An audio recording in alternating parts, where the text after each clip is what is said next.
Hey there, you ready to think differently about success? We're diving into this book, Play Bigger, and it's saying building something great, like a product, it's not enough anymore. Not anymore? You got to create the whole category. Yeah, it's fascinating. Play bigger. Yeah. And it's not just like motivational stuff. Yeah. They have the data. Those category kings, the companies that totally own their space, Right. like Google, they crush it. They get like 70–80% of the market share, become like the easy button for everyone. So it's not even just be the big fish. It's like you own The whole pond. the whole pond. Yeah. Why is that so powerful? Why did they get all the rewards? I think about it like this. Once a company is like these companies, like Xerox was with copying, Mm-hmm. they benefit from this like snowball effect. Yeah.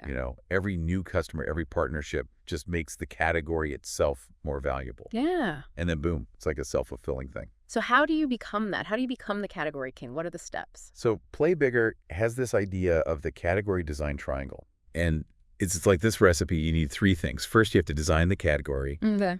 define the problem you're solving in a way that really clicks with people. So you're almost like creating the need, Yeah. even if they didn't realize it. 100%. Then you need a product that isn't just good.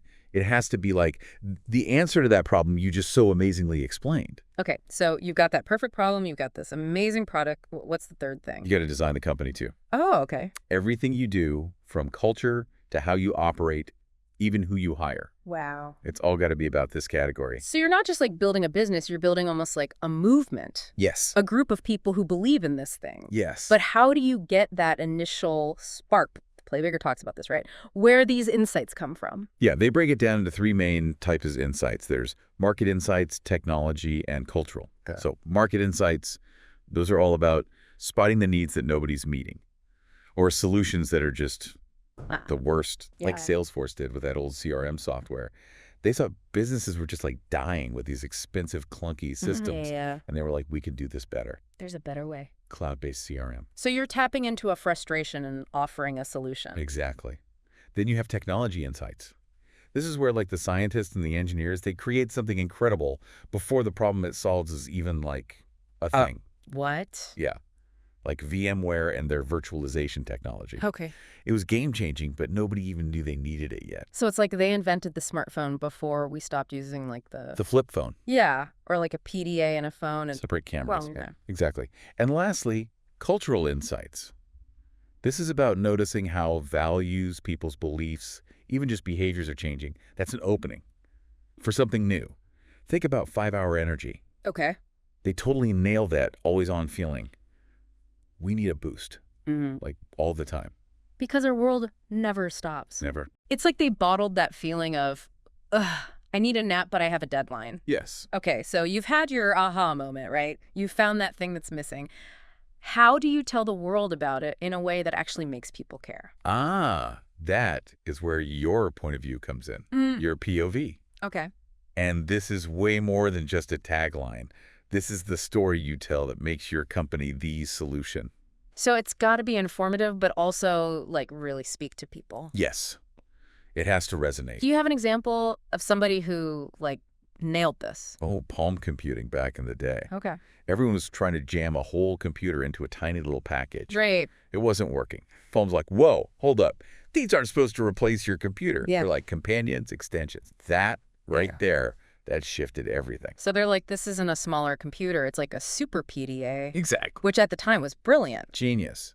Think about Tableau, Okay. their POV. Business analytics for everyone. Not just the tech people. Anyone can understand data.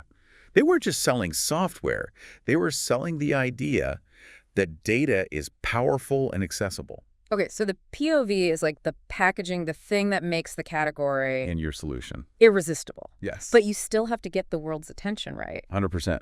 Play Bigger talks about lightning strike. Okay. Big, bold moves to shake things up. Like what Sensity did launching at that Lightfair event. Okay. They stole the show, positioned themselves as the innovators. It's like they threw a giant launch party in the middle of their competitor's biggest conference. Right. But Play Bigger also talks about hijacks. Yeah.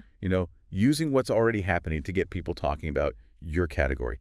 Remember Sensity. and the Boston Marathon. Yeah, it's awful, but It's true, their tech, suddenly was front and center. right, because it was all about security. The Wall Street Journal even made that connection. Yeah. So Boomsensity looked even more like the leader. Wow, talk about being in the right place at the right time, even if it's for the worst reasons. It makes you wonder, though, can a company get so obsessed with this whole category king idea that they forget something important? That's a great question. And it's something that Play Bigger, touches on but doesn't really dive into. What happens when a company is so busy being bigger that it forgets to be better? So they're so busy taking over the world, they forget about the people they're supposed to be helping. Exactly. The book talks about, not getting stuck and just making small improvements. But what if this category dominance thing becomes like a trap itself? Because you're so busy protecting what you have, Yeah. you miss out on what people actually want. Right. The customer is just a number, not a person anymore. The book talks about designing your company around your category, but maybe it should be about designing your category around your customer. That's a good point. Categories, they're not just ideas. They're supposed to solve problems for real people. Exactly. And those problems, those should be what matters most.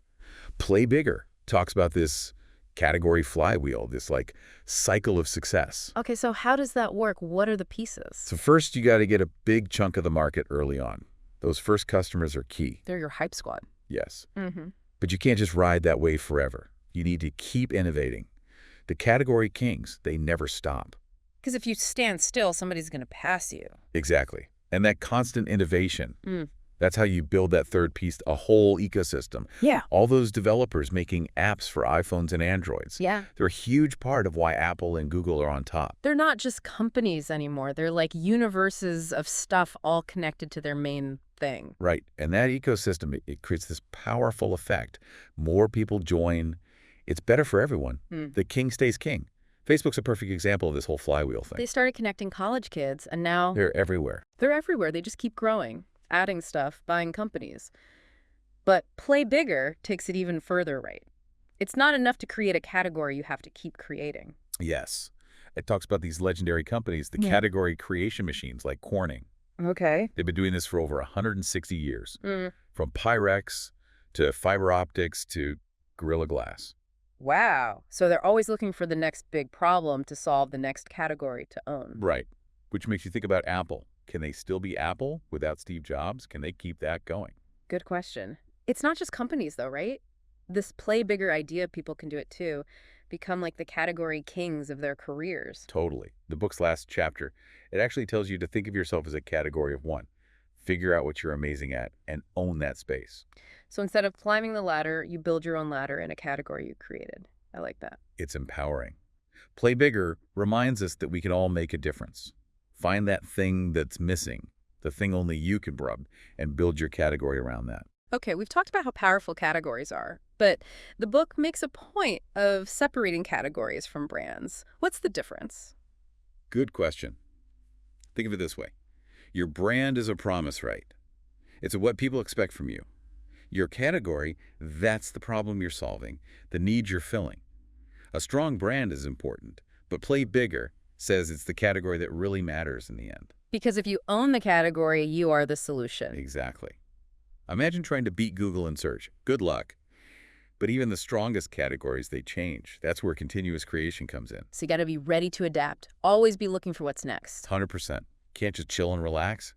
Got to be asking what's changing. What do people need now? How can I use what I'm good at to create the next big category? So it's about future-proofing yourself, always looking for the next opportunity. If someone wants to get on this Play Bigger train, where do they start? The book's got this thing called a category blueprint. It's like a roadmap to take your category from idea to reality.